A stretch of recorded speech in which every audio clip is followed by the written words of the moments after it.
জমিতে তৈরি হবে জলের রিজার্ভার ট্যাঙ্ক।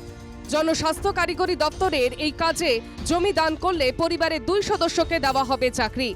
এই শর্তেই জমি দান করেন সন্দেশখালী ব্লকের হাতগাছি গ্রাম পঞ্চায়েতের আশুতোষ মণ্ডল ও নাজিমুল শেখ।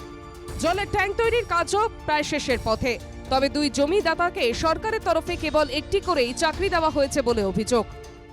বলা হয় 1 বিঘা জায়গা দিলে 2টো চাকরি দেবো, সেই কথা বলেছে। সেই হিসাবে আমি দিয়েছি। দেওয়ার পরে আমাকে মানে একটা চাকরি দিয়েছে, আর একটা চাকরি কাদের ভাই একটা মানে অন্য গ্রাম থেকে এনে লোক দিয়ে পাচ্ছে না। আমরা সবাইকে জানিয়েছি, এমএলএ, এসডিও, এসটিপি, মানে আমরা অনেক মন্ত্রীকেও মানে জানানো হয়েছে, কিন্তু কোনো কাজ হচ্ছে না। মানে ইঞ্জিনিয়ার আছে পিএইচই দপ্তরের, উনি আমার কাছে থেকে মানে আমাকে কথা দিয়েছিল যে তুমি 1 বিঘা জমি দাও, তোমাকে আমি 2টো তোমার ফ্যামিলি।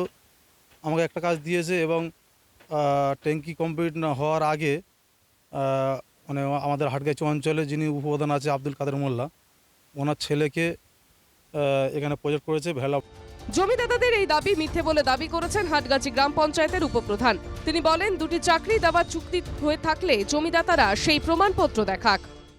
এরা যদি কোথাও দেখাতে পারে যে ওদের এগ্রিমেন্ট আছে যে এই জায়গা দেওয়ার বিনিময়ে 2টো করে কাজ দেওয়ার কথা, যদি ওরা এগ্রিমেন্ট দেখাতে পারে তাহলে আমি অন্যায় করেছি। তৃণমূল কংগ্রেসের আমলে চাকরি চুরি পশ্চিমবঙ্গের প্রাতিষ্ঠানিক চুরি। এটি কোনো এক বা একাধিক দুষ্কৃতীদের দ্বারা এই চুরি সম্ভব নয়।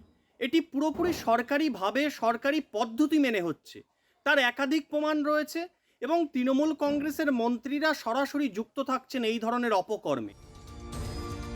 ফিরিয়ে দেওয়া হোক প্রাপ্য চাকরি। কেন রাজনৈতিক প্রভাব খাটিয়ে চাকরি পাবে পঞ্চায়েত উপপ্রধানের পরিচিতিরা?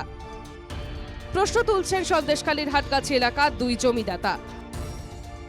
উত্তর 24 পরগনা থেকে সঞ্জীব সরকারের রিপোর্ট, এনকেটিভি বাংলা।